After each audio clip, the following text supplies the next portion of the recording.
अस्सलामुअलैकुम वरहमतुल्लाहि वबरकातुहू। यूनानी शिफा खाने में आपका एक बार फिर स्वागत है। आज हम आपको एक और नई जानकारी दे रहे हैं। आज हम आपको जानकारी दे रहे हैं जिन लोगों के गले में खराश रहती है या सीने में कब्ज जमे रहते हैं और खांसी बनी रहती है, और जो लोग नाच पढ़ते हैं या गाना गाते हैं और जो मधुर वाणी चाहते हैं, यानी उनकी आवाज़ में मिठास आए, तो इसलिए आपको हम आज एक बहुत ही शानदार और बहुत ही बढ़िया दवाई बता रहे हैं। ये देखिए हमारे हाथ में, ये देहलवी कंपनी की नो कफ ये सर्दी जुखाम नज़ला खांसी और सीने के रोगों में सभी में काम करती है।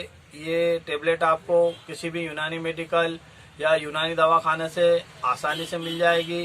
यह आपको रोजाना दिन में 2 या 3 बार 1 से 2 गोली इसे आप चूसने के रूप में इस्तेमाल कर सकते हैं। आप इसे जैसे जैसे चूसोगे वैसे वैसे आपके गले की खराश मिटाएगी, और सीने में अगर बलगम है, कब्ज जमे हुए हैं, तो ये कफ को भी पिघलाएगी, आपके सीने के कफ को भी निकालेगी और खांसी में भी आराम देगी। आपको इसकी कीमत की भी जानकारी दे दें। ये मात्र 60 रुपये की है और इसमें 60 टेबलेट है। ये देहलवी कंपनी की है। आप इसे किसी भी यूनानी मेडिकल या यूनानी दवा खाने से प्राप्त कर सकते हैं। वीडियो पसंद आए तो लाइक और शेयर जरूर कीजिए।